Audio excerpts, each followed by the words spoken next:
I myself, the producer of this podcast, is not eligible to diagnose anyone with a mental health disorder. This podcast is purely for artists discussing the mental health hurdles they struggle with on a daily basis. Enjoy. Some things I face on a day-to-day basis is imposter syndrome. For those who don't know what imposter syndrome is, it is the persistent inability to believe that one's success is deserved or has been legitimately achieved as a result of one's own efforts or skills. You see it a lot in the arts. A fellow filmmaker of mine that I met back in 2019 at the Hang On to Your Shorts Film Festival, Stanton Hunter, stopped by today to talk about his imposter syndrome. Stanton is a content creator and film producer in Monmouth County, New Jersey. He has produced multiple features, short films, and web series, and recently made his directorial debut on the short film called Blackout, which can be seen on Showtime. Taking a break from film production, you can currently find Stanton on the sidelines of New York's professional rugby team as he works as their photographer and videographer. Ladies and gentlemen, here's my episode with Stanton Hunter. All right, guys, welcome back to another episode of Where's My Mind, podcast about mental health and artists. And I have a very special guest today. We met, I want to say, back in 2019 at the Hang On to Your Shorts Film Festival. Our films were in the same block, and then we just, became online friends after that, pretty much.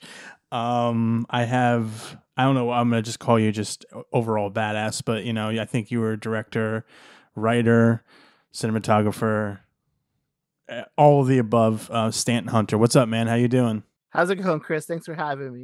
No problem. I don't want to do disservice to our cinematographer. I was not the cinematographer on Blackout, but gotcha. Okay, but you are a cinematographer in other endeavors, other aspects. Yes. Yes. Blacked was the film that played right, I want to say before or after Little Did She Know, and then I actually Rob, your co-creator, co-badass, Rob Ciano.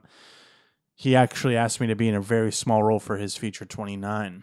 And then I thought that was pretty cool. Yeah, just like one scene. And I just kind of, this might sound weird. After the festival, we became friends. You always just keep tabs on filmmakers. And it's not even like, I don't say it to say that like in a bad way. I just like kind of seeing what people are up to, especially like, we hit it off, I think, really well right after the block. I think we were outside just kind of talking and bullshitting, and we, it was probably the first time where other filmmakers like outwardly like we gave one another, I like the term, giving them the flowers. Like you gave us, it was very like such a nice, rare moment where we were both like, this is what I liked about your movie. This was like it was nice, like people do that online now or through Messenger, which is, there's nothing wrong with it. I will take a compliment when I can get it, obviously, and I'm sure you're the same way. But just to do it in person was really nice, and I really liked I loved your guys' film a lot. And I know you and I have talked here and there about trying to collab and trying to do this and trying to do that, and then obviously COVID happened, and that took a big blow for certain people. For me, anyway, I haven't done much, unfortunately. But no, man, I'm happy you're on here. We're talking about a topic that, kind of interested to hear your thoughts on it, because when I think of this topic, I don't really, you're a person that probably doesn't come to my mind with this. But first off, I would like to just ask, I've been asking everyone for the most part, what are your thoughts on therapy? Do you have you gone, or are you currently going? As an artist, how do you think it benefits you and whatnot? So I'm a proponent of therapy. I think if you need help mentally, there's nothing stronger than therapy to help you see through something, help you find an answer to something, help you out of the darkness. I think therapy is an important tool that we as humans have. That said, I don't currently go to therapy. I have never been to therapy, unless you want to count like my pillow night sessions with my wife, who, she's been in customer service her whole life. That's a whole other therapy in and of itself. And so she'll sit there and listen to me, just, vent out all my problems and see me through. So no official therapy, but definitely some type of therapy for sure. I love that. I give you props for, I give you props for saying that, or that fact that you don't have to go to therapy. I think a lot of artists do like rely heavily on it. Just because I think most artists are very, and I don't say this in any negative connotation, are very thin skinned. We just wear our emotions on our sleeve, especially, you know, most artists, writer, director, actor, because you have to tap into, most movies deal with like, the character's human emotion, or like what they're going through with something specific.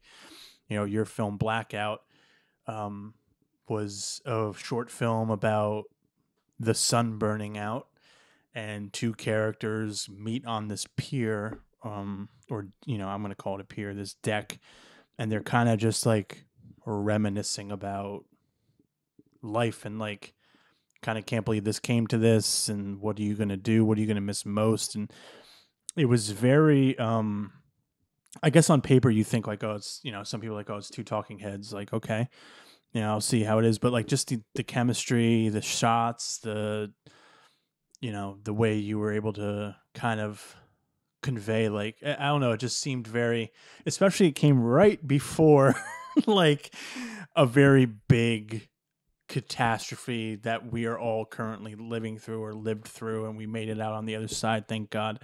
But you kind of like made something that was like, what if something catastrophic happened, like how are we going to handle it, and I thought it was a beautiful film. And I think, where was your inspiration for that, number one, and then number two, um like have you watched it since, like, have you watched it during COVID and you're like kind of like, damn, it was like kind of not spot on, but like you were talking about something that we are now like 2 years into. Well, it's funny, Blackout was not meant to be that deep originally, and it started on the concept that it takes sunlight 8 minutes to get from the sun to Earth, and I thought 8 minutes is a perfect length for a short film. What an Yeah. interesting concept to just capture that 8 minutes, right? Like, between the sun going out and the last bit of light on Earth, like, what is that 8 minutes like? And the first script, the first version of it, I wrote, and it was very shallow and kinda hokey, and, like, it was more just about these 2 friends, people who knew each other already, uh, you know, the sun the Earth's about to end.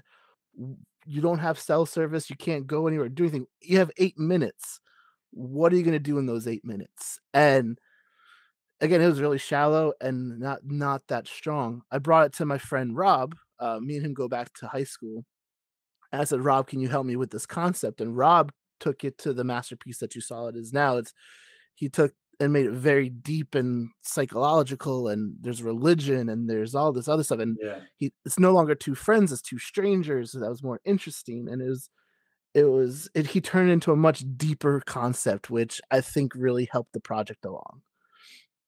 Um, and have I watched it again since the COVID? No, actually, the last time I watched it, and this is a shameless plug, was when it aired on Showtime.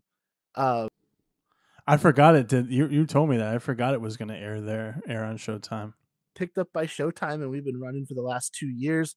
Uh, the first time it aired on Showtime was right after the movie Rounders, which I Okay. thought was just really awesome. Like, there's Rounders, and then it was 2 o'clock in the morning, but, like, But still. it's still, like, it was Rounders and then my film, and, uh when it was first put up on Showtime, I took a screenshot of the website on Showtime, and it was just a blown up still from the film, with one of the actors, Roland, who also went to high school with me and Rob.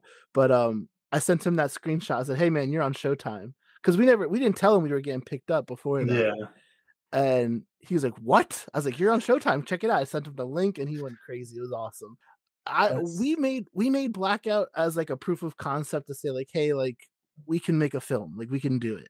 Never in a million years I think it would go past, like, the Garden State Film Festival, right? Like, that was to me, just getting into the Garden State Film Festival was a huge success. We're just because that's what we made it for.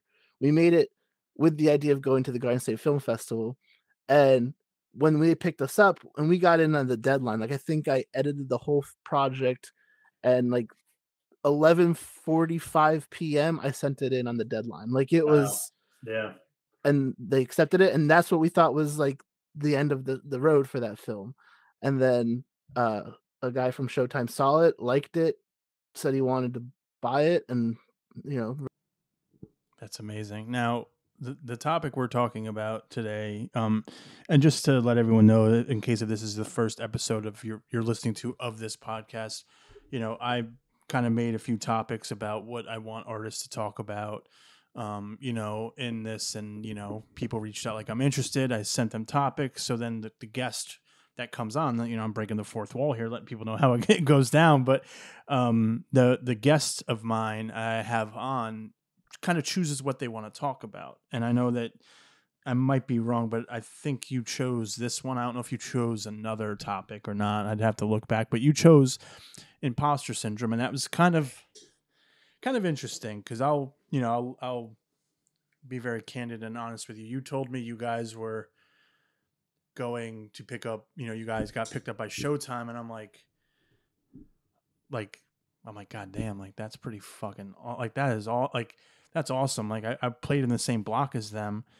I think our film both got like really good reactions.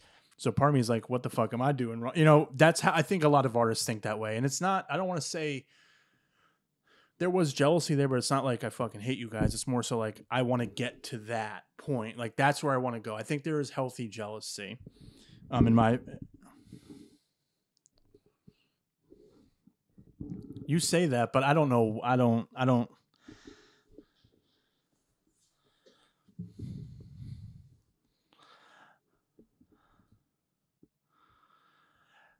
Which was crazy because we both played like 11 or 12, like 11 a.m. or 12 p.m. on the first day in like this fucking church. It felt like a church, or it was an art center, and we were sitting in like pews. It felt like maybe not, but and it was very small and intimate, and I felt like half your team was there, half my team was there, and we just kind of like we had that spot, and it was really intimate and nice.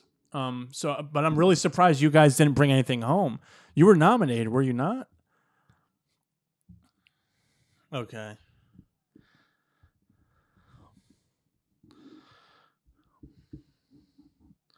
Which is, I agree. I'm a part of that festival now, and on the board of it, and I think they want like more filmmakers on there, and I think that's very imperative because I told them like we need to give accolades to cinematography, editing, sound design. Like we need like honestly, because if to me your film, like it's tough. I've had audio issues mine like with a lot of my stuff, or editing might not be as tight as I want it to be.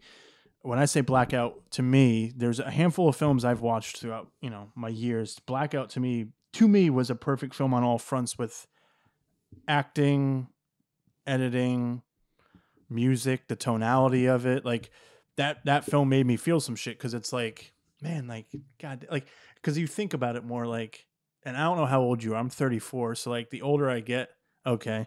I've talked about it throughout my podcast. I try not to talk about it a lot, but like my stepdad suffered from a severe stroke in September of 2021, and that made me look at a lot of things differently, because he's very healthy. He's only 60, and I know it sounds cliche, but it's like, man, shit can go sideways so quickly. And I feel like that was what blacked out kind of represented. It was like, okay, like the sun is gonna burn out. You said you had 8 minutes, 8 minutes from the sun to reach Earth, and you kind of you started that way, and then you have these two characters who are just like you said. I forgot that they are talking about religion. They are talking about this. Like, I feel like you just get so deep and kind of like I want to say depressed, but you get so deep, and like you really start thinking about your own fate and mortality. I think you don't see that a lot in short films. You see a lot of certain things that are a little bit more, they're not as trivial as like that storyline. So I think that's why I say it's beautiful. But I say all this and I want to know why you picked this topic. Why do you feel like an imposter? Because you have a job now where you're traveling and you're taking beautiful content, pictures, video, all that stuff. I think people look at your work, and I'm at awe at your work. So what do you see in your head that like you think is like, oh, I don't belong here? I always see that I could do better. Okay. Like, I don't see my successes. I don't feel my success. I don't even notice like, yeah, okay, when I take a photo or a video and I capture it, I get excited. I say lightning in a bottle. And I'm excited for a fleeting moment. And then I come home, I edit it, and I look at it again. It's like, yeah, this is awesome. I post it online and it gets likes, it gets traction, it could go viral for all it matters. And I'm excited for when those likes start pouring in. Then the likes kind of die down. And I work in professional rugby now. So I'm for a professional rugby team. And when the other teams post their stuff, I'm jealous as all hell. Like I'm like, man, that's what I want my content to look like. That's what it should be. Yeah. My teammates, like my coworkers, they're all telling me I'm nuts. My wife's telling me I'm nuts. They're like, "You guys have the strongest social media in the league." Like the last 3 weeks, we've been top in engagement, top in posts, top in everything, and we're beating out people who like Los Angeles has like a 4-man team. I'm one person, and I have a Wow. social media. It was me and a social media manager, but I'm the only content creator, and like I look at them though, I say like, "Man, like, I want my content to do that or look like that," or like, "That's a great idea. Why didn't I think of that?" And to me, imposter syndrome is like you feel like a fraud. You feel like someone's gonna catch on to this and they're gonna pull the carpet out from under you and it's all gonna come crashing down. Yes, I get paid to take photos and video, but I cannot come to call myself a photographer or a videographer. Like, I just can't do it. Uh-huh. I never went to school for it. I don't have, the best equipment. Like, there's all these things I see, like, other photographers, they have, like, an R3, like a Canon EOS R3 or an R1, or they have, like, a 1DX Mark II, or they have, like, this top of the line equipment because their business brought them to that point.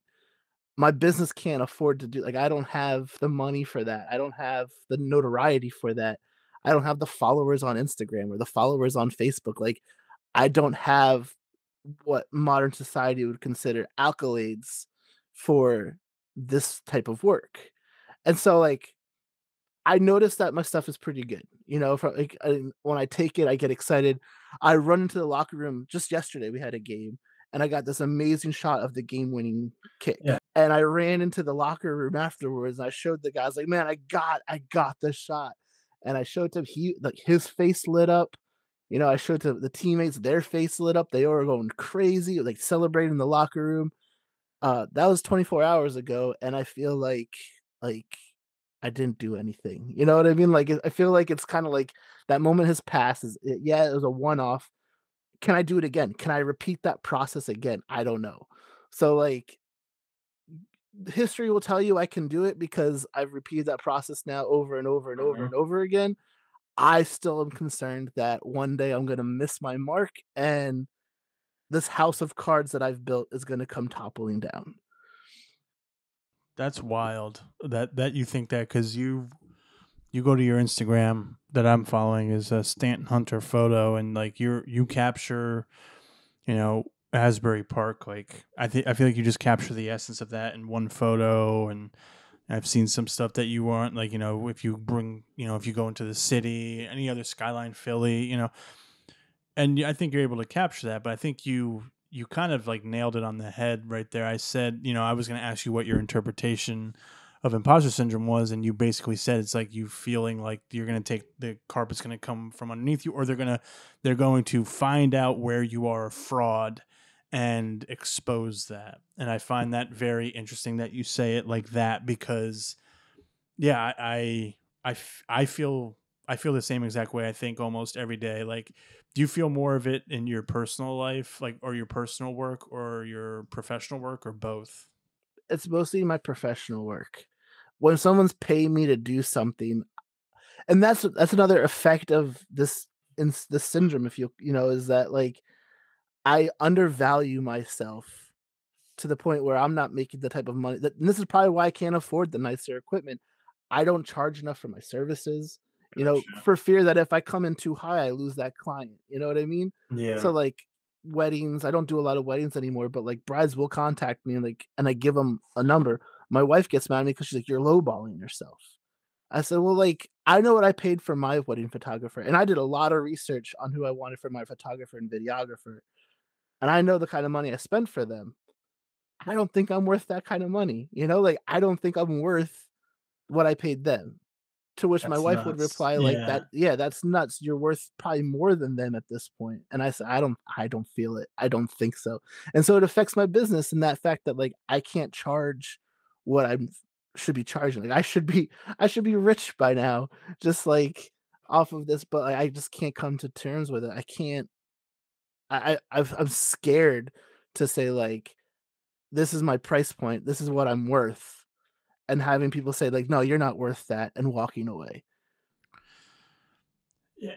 I just wonder where anyone would have like the balls to say you're not worth it, because you just take one look at your work and it's like, okay, this is what I want. Right. There's always this like, I feel like most people who are seeking video services for something, I feel like I probably sound like an asshole for saying this. I feel like they don't know what they're looking for. They I don't. think they Yeah, they no. just want someone who can just hop on and hop behind a camera and do this. They don't know the editing, the style. If montages for certain things, they don't know any of that. Right. And then they look at your work, and then it's a crapshoot. I think some people who say, "Oh, I don't want to pay that," I think they're just being a little frugal with their money, and they don't realize like most filmmakers are, or most independent videographers are already kind of probably underselling themselves because they're trying to make money. They're trying to make quick money. Right, and I mean, that's something I run into all the time is that, even though, like, my prices are undervaluing myself, I still get people telling me I'm too expensive, and I try and tell them, like, "I'm cheap." Like, I know I'm cheap. That's good that you say that, because I don't think most people know that. I Like, don't. I know I'm affordable, but that's also because I pare down, like, I don't do the package or the à la carte. Like, I don't do wedding videos anymore, but when I did, I said, "Look, this is my price, this is what you get. You get a 3-minute highlight reel." Like, Yeah.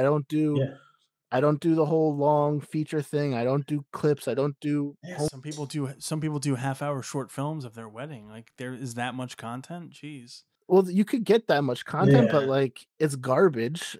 And who wants to see a half hour of a wedding? Nobody, Yeah. even the bride and groom, and this is what I tell my clients is like, look, you could get the half hour, the hour long feature. You're never gonna watch it again. Trust me, I got it. Yeah. It was free in the package that I chose. I just wanted the highlight film. He's like, I'll do a feature too. Have at it if that's what you want to do. Is if I'm not paying extra for it. I haven't watched it once. I said I watched it once when he gave it to me, and that was it. The little 3-minute highlight reel shows up on my Time Hop or my Facebook every year. My wife Yeah. and I said, like, we watch it for 3 minutes. All those memories come back to my own, like, and I relive the day in my own head, and, like, that's awesome. So, Yeah. like, 3 minutes is more than enough to get all those feelings back. Um, and that's why I try to tell video clients who just say, like, "No, I want the full thing." I was like, "Well, you're not gonna get the full thing." My packages don't exist. It's like, "This is my product. This is how much it is." And that way I can afford to be cheaper. But people still tell me like, "You're out of your mind for a 3-minute video. You want me to pay that much?" Well, yeah. Again, I'm cheap. Like Yeah. for what I do for other photographers or other videographers, they charge double sometimes of what I That's and wild. they get away with it. And so like I don't have the balls to charge double or triple my pricing. I don't have the balls. Like I couldn't Yeah. possibly do it. So I think that filters into imposter syndrome because like those other guys don't seem to care. They don't give a It's definitely.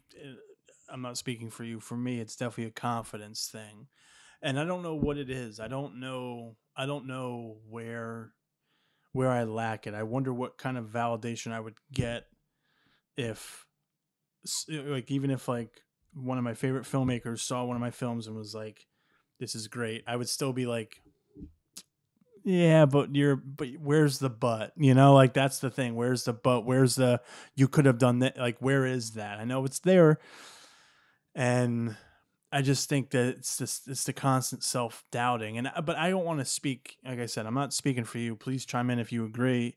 I do. It is 100% a confidence issue. Like, Yeah. I think it's like a combination of confidence and anxiety that just kind of married together to create this self-loathing doubt.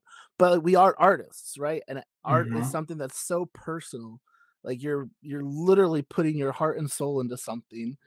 With every picture I take, with every video or film that I make, like that's me. It's me exposing myself to the world for critics and Yes. and people are critics. Everyone's a Oh critic. yeah. Everyone's got something to say and people don't hold back. But at the end of the day, as an artist are your own worst critic because you're so close to whatever it is that you're putting out there. You're so entwined in it as you and it's part of you that you know, we're all perfectionists in a way that like it's nothing's going to be perfect. And you just kind of have to get over that mindset that it's not perfect. This isn't going to be perfect. Blackout wasn't perfect. Blackout was far from perfect. Blackout's not what I wanted. It didn't turn out the way that I had it in my mind. And to me, that's a failure. So like in order for you to get over that, you just got to realize that like nothing's perfect. We're all human. We're gonna make human mistakes. It's just is what it is. Yeah. And There's. Yeah. I think what creates that imposter syndrome is that you're so close to it, you see all the flaws, you see all the mistakes, you know where you covered up something, you know where this happens. Whereas whoever's watching the film doesn't see any of that.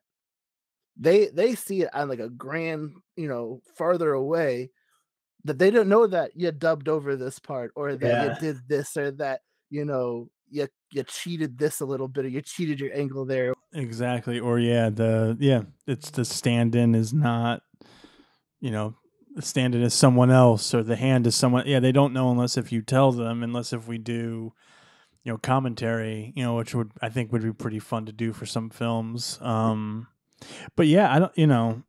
You're saying a lot of really interesting things because I think every artist feels this way. I think every artist feels that way, and maybe the people, the artists who don't feel that way are overly confident. And if their work is good, great. But most of the time, maybe if their work isn't so great, they're still like, they're still overly confident. You meet a lot of people who, um, I don't know. I've never met like a filmmaker who's like, yeah, my shit doesn't stink. It's always been like, oh no, it smells very much and it's not. And like, you smell that? I'm sorry. Like, I shouldn't do that. Like, Oh, I got one worse for you. When I lived in Los Angeles, I was with this one guy. He was the only person from the East Coast. So like he's the only one that could convince to go to a Phillies game with me because they were in town playing the Dodgers. nice. And we were sitting there chatting it up before the game. We're in Phillies gear. And these two other Dodger fans that were right in front of us, like, what are you guys doing here in Los Angeles? And this guy had the audacity to just roll his eyes like, oh, we're filmmakers. He has never done a single film Uh, at that point. I lost contact with him, so I don't know if he has since then, but at that point, he had not done a single film. So I was like, I can't even call myself a filmmaker because like I've only made 4 films at the time or 3 films, like nothing crazy. I wouldn't even call myself a filmmaker. I still won't call myself a really? filmmaker. Yeah, Well, I still can't do it. I And here's this remember. guy just calling himself a filmmaker to like, I'm in LA because I'm a filmmaker. I was like, well, then you need to make a film because you haven't done anything. Yeah, I remember in college, this one guest speaker was like, "You're not technically filmmakers because none of you shot on film." It's like, okay, so we're digital filmmakers, is if we have to be fucking specific. But yeah, no, there's times where I'm like, my mom will introduce me to someone. Oh yeah, Chris is a filmmaker. Like, oh, are you really? And I'm just kind of like, yeah, I do this, I do that. I kind of dabble. I like acting. And I do this. And like, I'm never just like, yes, I am. Like, yep, I am a filmmaker. Agreed. And you know what? That's what I respect about my partner in crime on Blackout, Rob. Rob has dictated himself as a filmmaker, and by God, he's a filmmaker. Yes. Like Yeah. he went off from Blackout and did 29. He's working on Shimmer, another Yes. project. Like he is by definition a filmmaker, and bless his heart for coming out and saying like I'm a filmmaker. Filmmaker Rob Ciano, that's him, and you know you can't tell him otherwise. And I respect the hell out of that. I mean, yeah, I think that's important though. I think it's very and kind of important to kind of say like, this is who I am, and not to veer from it. You know, it's easier said than done. Um, I do think, like I said, I do think most filmmakers feel this way. I think that they feel like they look in the mirror, and they're not like, and they're like, oh, I'm not a filmmaker, or you go to a festival and you're like, oh man, this looks more whatever camera I'm not really well versed in that, in a lot of cameras, I'm really not well versed, but certain things I'm like, why does it look so much more prettier than my film? Like the lighting or the audio is good. Like, what'd you do? Like, I tell this to people all the time. I don't watch movies like moviegoers watch movies. I'm sure you're the same way. You watch movies differently than your wife does. Because I don't know about you. I'm constantly psychoanalyzing what they do in movies, whether it be at a local film festival, whether it's, I just saw the Batman last night, whether it's that, whether, I'm just watching it differently than the people I watch it with, and it's, that's, I think that because I'm studying more, so that's what it is. But also I'm trying to be like, what can I take from other projects I see that seems to work.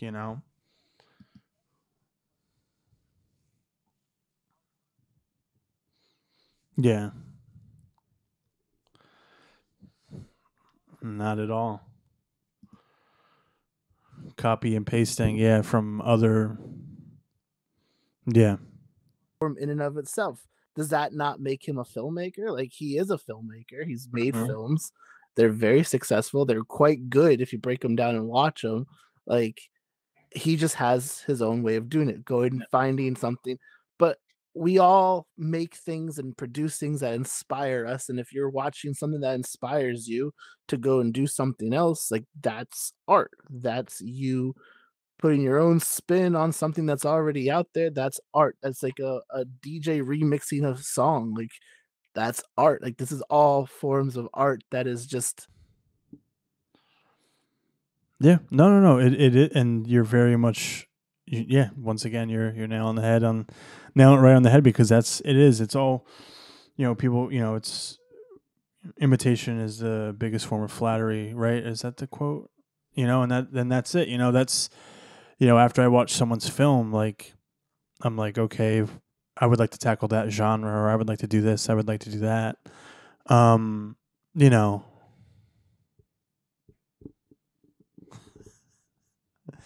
what's the Michael Bay shot like? The Dutch angle with the yeah, yeah.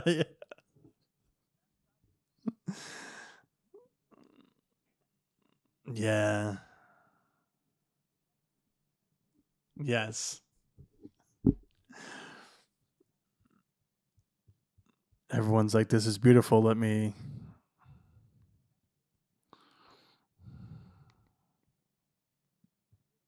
they just adapted it, and then that adaptation became its own thing, and then like that is that's what makes it so cool. I don't like if someone were to take something of mine and rehash it to suit their own needs, like I'd be flattered. Like Yeah.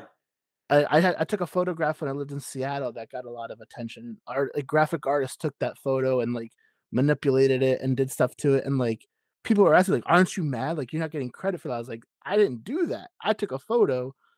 They made it into something different. Like what they made is really badass. Like it's really cool. Like why would I get mad at that? That's just more art in the world for us to enjoy. That's just another person's expression using something like using something that I created. Like that is flattery. Like you're taking something from me that I created. You liked it so much that you wanted to do something with it and put your own spin on it. Like awesome. Yeah. No, that's, yeah, I think that's also just kind of paying respects to art itself. And then I guess the people that you appreciate, like the filmmakers you appreciate. I think at our level, it's more so, you try to appreciate, for me, by showing my appreciation, it's like, well, why don't let's work together, like let's collaborate. Yeah. I don't really because people may take it the wrong way if you're kind of like, oh, I'm going to pay homage to your film by doing X, Y, and Z. Some people go like, well, what the fuck, like really, So yeah, yeah, yeah. Because J.J. Abrams like was trying to be is kind of like the new age Spielberg. Yep.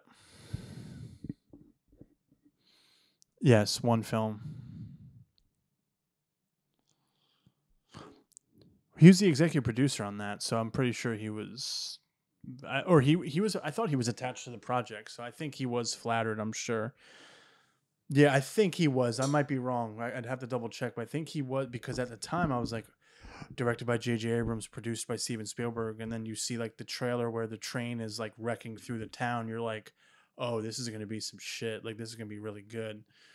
But it does have that feel. Stranger Things kind of gives me that vibe of like every 80s movie, whether it be like Stand By Me or Goonies or,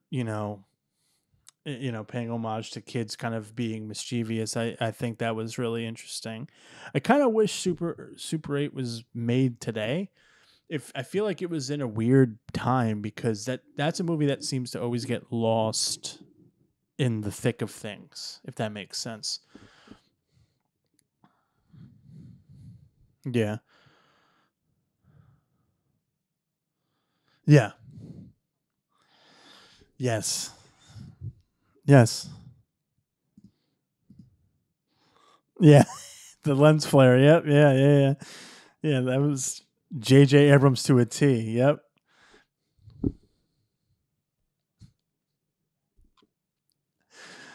That's funny. So why do you think specifically like artists do fall under like imposter syndrome? I know I mentioned that they're more, you know, they wear their heart on their sleeve more. I would love to hear your take on why maybe some artists more so because, you know, I keep using this comparison with this topic. I'm sure people who work 9 to 5, or work or who are accountants or work in finance, or I'm sure they have imposter syndrome of like wanting that corner office or wanting that promotion or wanting their boss to acknowledge them the way they acknowledge some of their coworkers. So I think everyone does fall into it, but I think artists very much so like live and breathe that. I think this is one thing that every artist has. I would love to hear Stanton's take on that. Well, I do think it has a lot to do with the fact that as artists, we are expressing ourselves and putting our like we're very vulnerable with the idea that our stuff is out there. But I was just reading an article like preparing for this podcast where they were saying that people who have PhDs who go out into the world after they have their PhD also highly suffer from imposter syndrome because like do they belong in that world? Like they just out of school, like what do they know? And so they're also another group of people that are heavily affected by this. So I think it's just the sense of not, being good enough. I think that's really what it comes down to is, am I good enough? Yes, like I'm paid to be a photographer, but like, is this a dream? Are they messed up? Like, did they mess up? Like, how did I land this spot? Do I belong here? Like, it's a sense of belonging. Am I supposed to be here? Like, yes, this is where I want to be. This is the job that I wanted, but do I deserve it? Have I gone through the paces? Have I paid my dues to society? Have I done, what's supposed to be done to get to that position? Because if you ask me, I feel like I woke up the other day and decided I wanted to be a sports photographer, and here I am now a sports photographer. I Yeah. didn't train for it. I didn't go to school for it. I didn't do my homework on it. Like I just showed up one day with a camera and one day they're gonna catch me. One day they're gonna be like, "Oh, you didn't learn this stuff before?" Like, I feel that way with my day job very much. So I feel, I work with cigars, and I feel like there's times where if someone's gonna ask me something, and I'm just gonna like draw a blank, like what the fuck, what's the answer? What's the answer? excuse me, and then I don't know it, and it's like, dude, what? Come on now, like, what the hell, you know? Like, yeah, shouldn't you? Yeah, but like, I think I know more than I lead on. You know, I think I know more More than. deep within you that you'll just pull the answer. I mean, Yeah. fake. They say fake it till you make it, and like I feel like that's a big proponent of being an artist as well. Like, there's no real book on being an artist. Like, it's just like No. express yourself how you want to express yourself, and how do people perceive it? Oh, that's cool. You got a job. Oh, that's stupid. You're a struggling artist. Like, that's just really what it comes down to in the thick of it. So But a lot of people though don't like. They don't even have the. How do I say it? I don't want to sound like an asshole. Always fear of sounding like an asshole, but I don't. I think a lot of people don't even have like the courage. Excuse me. They don't even have the courage to like follow their dream. Like you just said, like you woke up one morning and was like, I want to be a sports photographer, and now look at you. You may right. not have training on it, but you kind of spoke it into existence. I literally just applied to job on a whim. Like, honestly, half of me thought I would never even hear back from them because like so many other applications that I've put out there, I'm overlooked, constantly overlooked. And I think that feeds into imposter syndrome too, is I've put out so many applications for jobs like this and I was Yeah. overlooked, I was overlooked, I was overlooked. Oh, you don't have a college education, overlooked. Oh, you don't have this, overlooked. There's a thousand other people trying to go for the same job because it's a good paying job, and these people know the rule of thirds and good composition and good lighting techniques. So, they have a more established portfolio. They have 10,000 followers on Instagram. They have whatever, any accolades that they have prove that they're better than me 100%. So, of course, I'm overlooked in this society. And so, when I applied to this job that I'm at now, I just thought either my knowledge of rugby is going to get me this job because I understand the sport of rugby and not a lot of Americans do, or they're gonna overlook me. So my Yeah. cover letter was very strong on I know rugby. I'm a photographer. I know rugby. Yeah. That was my cover letter, and you know the job interview process was so simple and so laid back. I don't think there was a lot of competition. I think there was maybe two other people. So like all of that helped me not get overlooked. They were desperate for somebody that knew how to work a camera and understood the sport, Yeah. and there's like 4 of us in the country, you know what I mean? Like, Yeah. there's 4 photographers in the country that know rugby like the back of their hand and can shoot it. My portfolio wasn't strong in sports photography at the time. Now it's very strong because that's all I shoot, but, like, Yeah. up until then, like, I knew I was getting laid off from my other job, and I was like, "What do I wanna do with my life? What can I know I get overlooked at all my other job applications. I went through a bunch of that process for the last 2 years. It's like, I don't know if I'm gonna get another job. What can I do? So I was like, sports photography is like something that's near and dear to my heart. That's what I want to do. Mhm. I went out and bought like a $3,000 lens to get a little bit better at it, and Wow. then decided I was gonna just do like sports photography for you know recreational sports. Get parents to pay me X amount of dollars to come to their kids' game and photograph it. And my wife thought I was nuts, but I sat down and like told her how like the whole thing worked. And I was like, look at these other photographers that do this and are making a living. They're not good. They're Yeah. not good. Like, I may have imposter syndrome, but I know I'm better than this. Yeah, see, that's the funny thing of that is like I always battle between like I'm you do top 5, independent filmmakers in Jersey. I'm there. I know I'm there. Like I that's my mindset, but then at the other hand I'm like nah, I'm kind of ass. Like that it's a constant battle of that or like, yeah, or I go to a festival and I'm like, all right, I'm in this block and I start watching stuff. I'm like, okay, this is good. This is good. That one's not too good. I feel really confident. My film plays. I feel good. Then the film after me is like blows me out of the water. I'm like, motherfucker. Like I'm a nobody. Or like you see people.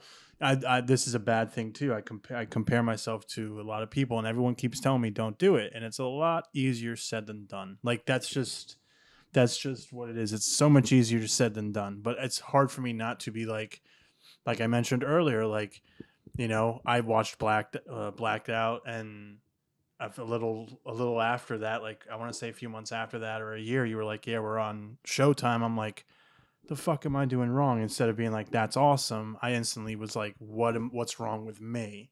What's wrong with, what am I doing wrong? And it's not, that's not always, that's not always the case, that it's you know that's kind of what I'm learning in therapy too, is like half my things I'm feeling, or things that happen between me and someone else, my therapist will be like, no, it was totally your fault, or totally you, or they'll be like, people are just, things are, if you have an issue with X, Y, and Z, that person, they're just projecting it on you, but like this specific situation, I'm like, nah, it's something wrong with me. Cause I'm like, the fuck, like people are moving further along than I am. What am I doing wrong?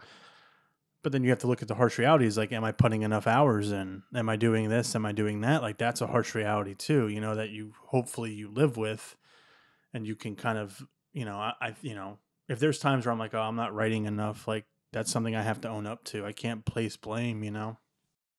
Absolutely. I will say, like, it is impossible to not compare yourself to others. I mean, we live in a world where everything's visual and everything's compared and everything's how many likes did it get or how far did it go on social media or, what did it do? Like, of course you're going to compare yourself. Yes. How are you not going to compare yourself if I have numbers in front of me that show that this did better than that? Like, I'm going to compare it and I'm going to say, okay, like the difference is, or the hard part is, but it's possible, is don't make it personal. It's not Yeah. like by any rights, your film was just as good, if not better than Blackout was in that block. Like, you received more accolades at the festival. You got, more nominations. You won awards. Like, I didn't get any of that at the festival. My film just happened to land in the hands of somebody, and that's because, again, my badass partner in crime, Rob, brought it to him and put it in his hands. Like, Yeah. that's not something that I would have ever done, and if I had never done that, if Rob never did that, we wouldn't have been on Showtime. It's not like our film was so good that Showtime's like, "I gotta have it."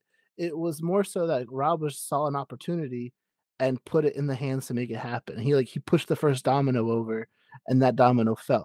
Life is a Yeah. game like that where it's just being at the right place at the right time in the right circumstances with the right weather conditions, with, like, all of that mixed up, the butterfly effect and total effect. Whatever happened that led you to that point is a miracle. Like, that's really all. It's not that this was better than that or you did something wrong and I did something right. It was just that was the circumstances in that moment, and I got lucky.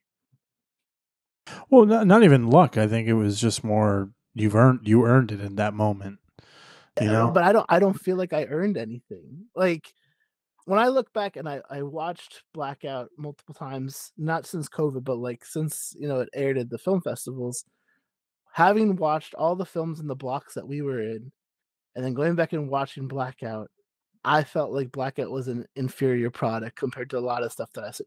Not all of it. I would say, Mm. like, let's say, like, in the 2 blocks that we were in, one at Garden State and one at Lucha Shorts, I think there's probably a good, like, 10 to 15 films that we screened with. I would rank it maybe top 7, Okay, that's still. top 8. Like, it's nothing like I saw a lot of garbage, no offense to the filmmakers that No, made it, no. but I saw a lot of really good. Like, there Yeah. was one film, I forget the title of it, at Garden State Film Festival, it was one shot, like, Oh, wow. from start to finish, no cuts, they didn't hide cuts. It was one shot. Oh, It was shit.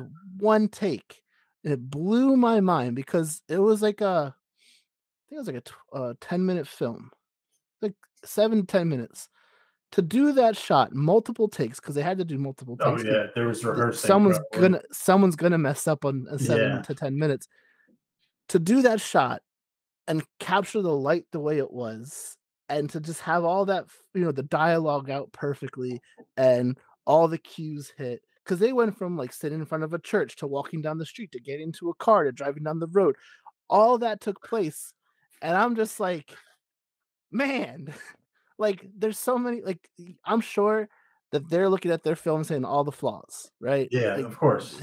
we messed up this line. We had to improvise this line because they forgot their line, Yeah. whatever, whatever.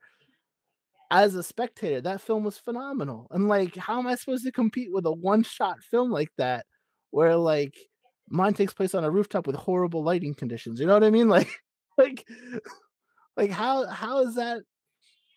I mean, like Yeah. you weren't there on set for blackout, but we had construction happening right under us. We were trying to capture a sunrise, a very specific moment in time for 8 minutes, Yeah.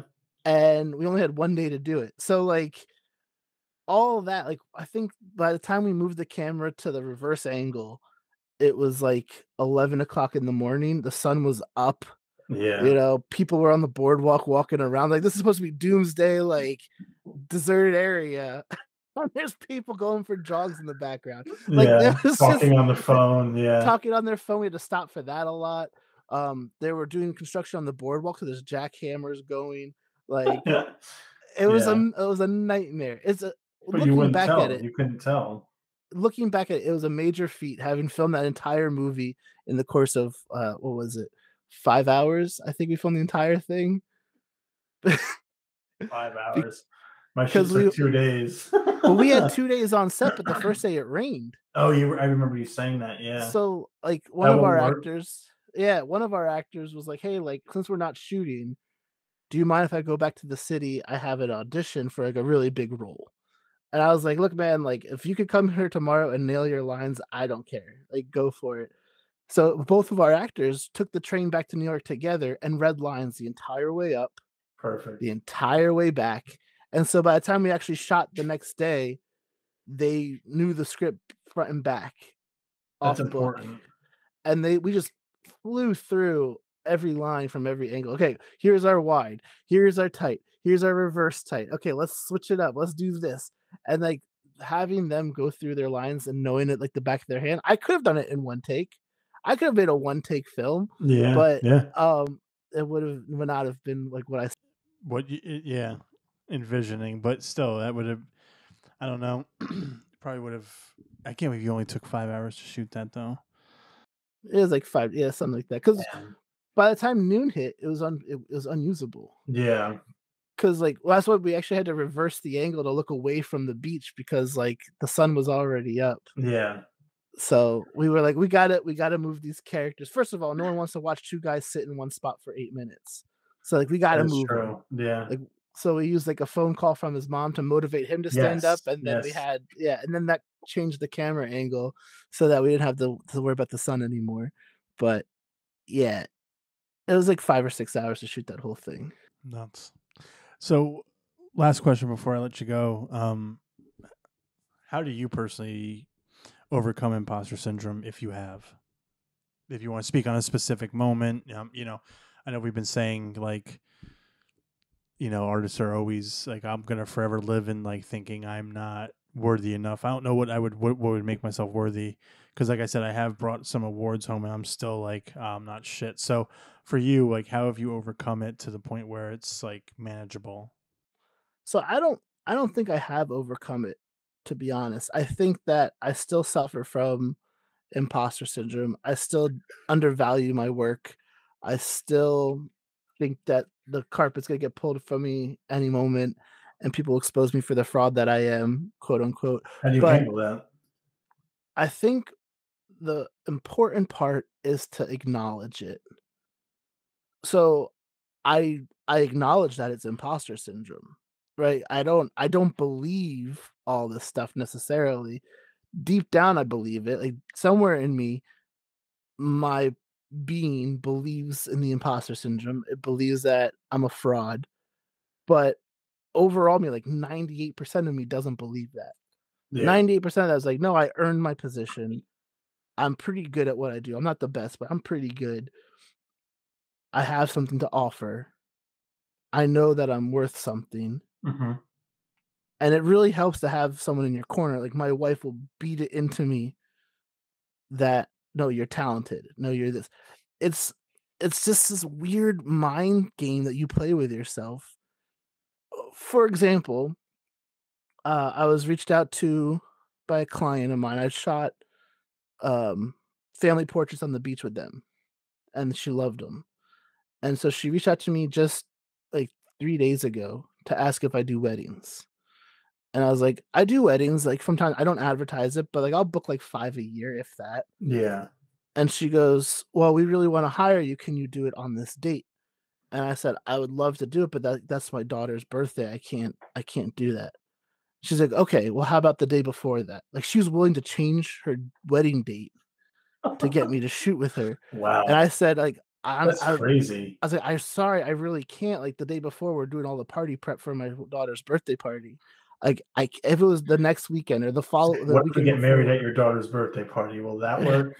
She moved her wedding a second time to the Friday, so like she pushed it back 2 days Where just is so she I could getting shoot with married? her. Someplace in Freehold, the veteran Freeworth or something like that in Okay. Freehold. Um, the Wow. VFW, yeah, whatever the Freehold VFW, Wow. and she changed her date twice. Like that's very flattering. That's very flattering. Yeah, they really wanted you. I still have imposter syndrome. Like, I still think that, like, oh man, like now to me, that's just added pressure. Like, she did all this rearranging for me to photograph her wedding. What if I mess up? What if I miss the moment? What if I don't capture the way she wants me to capture it? What if her vision is different than my vision and she doesn't realize that until it already happened? All like these doomsday scenarios start going through my head. But at the end of the day, I have to remind myself, no, she saw my portfolio. I've worked with her before. She likes my work. That's why she wants to work with me. Yeah. So as long as you circle back to that moment and come and like look at the big picture, don't get focused on the little thing. Like look at the big picture.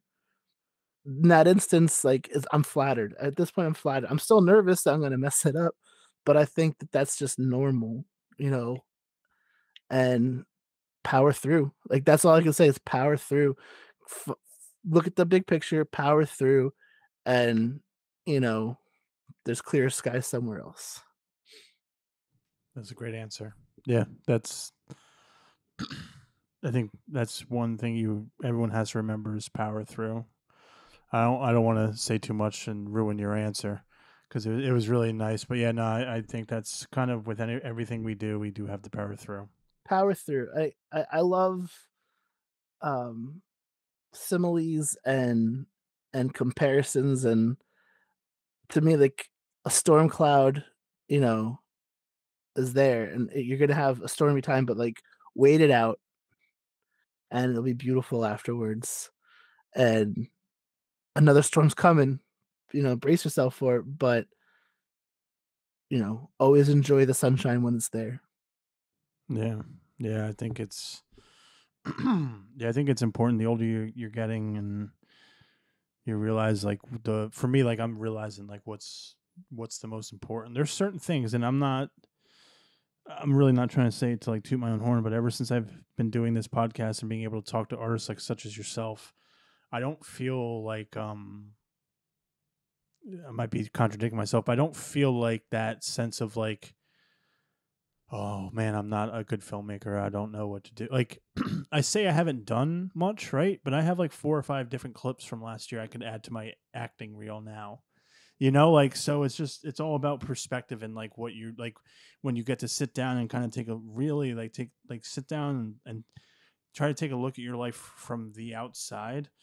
And it's like things aren't as bad as as it seems, and it when you're going through a lot of shit or you're going through some trials and tribulations, like you're not thinking about it right then and there because you're trying to handle it, but if you're able to sit back and take like a breath and because I've had a lot of stuff go on minus COVID since 2020, and it's just been very, very demoralizing. It really has. And it's like, man, I'm not, what if I can't do this? What if I can't do that? And it's just, it's stressful, man. But I don't know, as of late, like getting to be able to talk to you and other filmmakers, like, I guess knowing that like I'm not alone in this stuff is very much is easing my mind.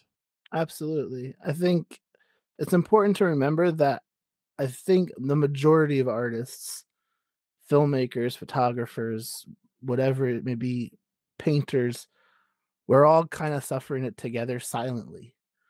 You know, because no one really wants to talk about how they're a failure. It's all about boasting yourself up and being better. Like no one's actually talking about their mental issues. Like But I think that there's a revolution happening, not in just artistry, but like in sports and Oh yeah, like like Kevin Love and DeMar DeRozan, like they came out and talked about their depression. And yes, yeah, Simone Biles I think was the biggest one. I didn't know Lane Johnson spoke on it. He's the offensive tackle for the Eagles, right? What did he say? took a 4-week hiatus to help with his mental health. So like he just disappeared. The fans didn't know where he went.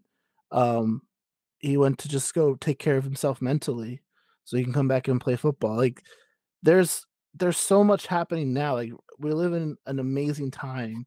Especially I think COVID has fueled this fire, but like we live in this amazing time where like people are starting to speak out against, mental health issues, which is huge because I think people who suffer from these mental health issues see the world, like a duck on the pond, and they don't realize that there's so many feet churning under the water Yeah, that they feel like they're alone. We're all dealing with something. Everyone's dealing with something that bigger than you can imagine. I feel like I don't think there's anyone, even the person with the most perfect life on the surface, has issues. They're having problems, but nobody talks about them. And there's something very sad and demoralizing and I feel like it makes things worse is that in that silence because you feel like you're alone on an island when really we're all together on the same boat. yeah, So, I think just coming out and talking about and spreading awareness and saying, "Hey, I have this issue. You have that issue. We all have these issues. Nobody's alone." And I think that in and of itself is a powerful tool to help everyone try and move forward. yeah. No, I think a lot of people, I don't know. I think a lot of people feel, like I said, they feel alone in all of this, or they feel like people don't care. And I've kind of gained some perspective on like that's the total opposite. You know, I think people do care about like it's always the whole things that run through my mind, and I'm not saying this to sound like suicidal by any means, but like the whole like Jimmy Stewart, It's a Wonderful Life. Like if I wasn't here, how much would what would really be different? And I think a lot. I want to speak for you. I think a lot of people. I think that way a lot because it's like, man, I would like to know my impact on this world because there's some times where I feel like I don't have an impact at all. So to know I have to know if I had an impact would make me feel a little bit better. I think I would look at life a lot differently. If you had any concerns about not being an artist, with the imposter syndrome, I think you just took that off the table because what you just said was beautiful and artistic, and Dang. But it's true. I don't know if you feel that way, but 100% I yeah, do. I think as an artist, especially, we wanna make some impact, and if you're not seeing the gains, on a macro scale, what are you doing it for? Like, what are you like and modern day social media is a huge culprit in this because we live and die by likes and heart oh man, emojis. I speak on it a lot. Yeah, the fucking social media is detrimental to mental health, but also imposter syndrome. Yeah, and I'm guilty of this too. Yeah, My wife, she shook me out of it for a while. It's like I was obsessed with getting likes. Like I wanted to post a photo and like I expected yeah. X amount of likes. If I didn't get that many likes, I was a failure. The photo was a failure. Why did I post it? Why did I waste my time taking the photo? Why did I waste my time editing it? Like this is garbage. Um, I got past that. My wife really helped me get past all that. She's like, "You're too obsessed with the likes. Just create for yourself." Yada yada yada.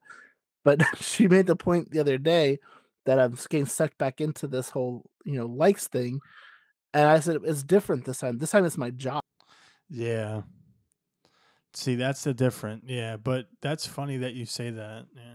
Being paid for those likes. So like I need to be more concerned about it. But now it's more of a healthier relationship with the likes. Now it's like, okay, I didn't get enough likes. What can I do to make the next one better? Exactly. Whereas Yeah. before I was self-degrading myself, like, oh, I'm not good enough. This isn't good enough. Now it's like, okay, that one didn't hit. Let's move on to the next one. What else can I do? So it's a much healthier approach to the likes on social media. And I mean, I feel like if everyone could just find a way to get to that point, we'd all be happier. So like I don't know how you get there. Yeah. Yeah, that's tough to find. a sense of, you know, I don't know, to feel okay within you to be like, all right, I like my friends would call me out like I'd only get 6 or 7 likes on something, and they're like, you delete it? Like, what the fuck? Like, why? I'm like, well, I was looking for more of a reaction. I was like, yeah, but you got likes. Like, what are you looking for? 50, 100 likes? And I always post this. It's like you say something stupid that gets 100 likes, but you post something meaningful, it gets 1 like from your mom.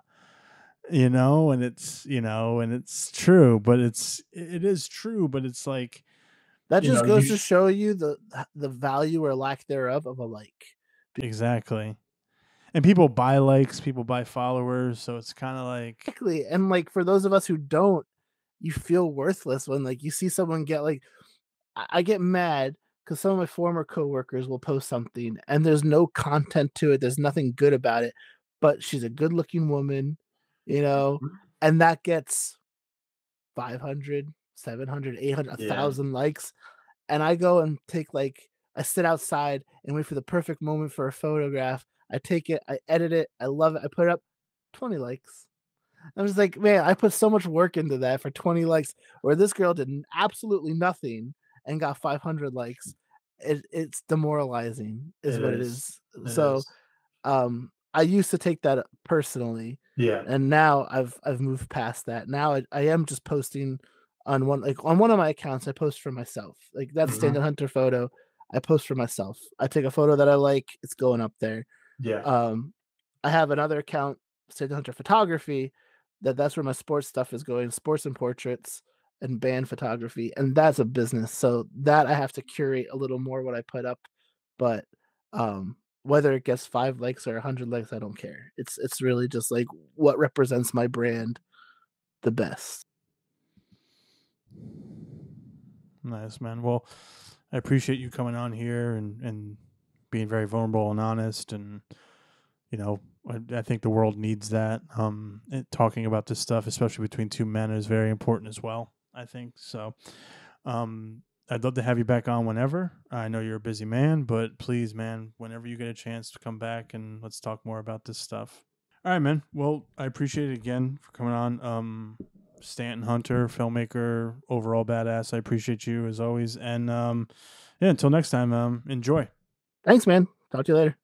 Once again, this is Where Is My Mind, a podcast about mental health and the arts. I'm host and producer of the podcast, Christopher Orangeo. All episodes will be available on Spotify, YouTube, Apple Podcasts, Radio Public, and Amazon Music. Once again, this is Chris Orangeo, and thank you for supporting.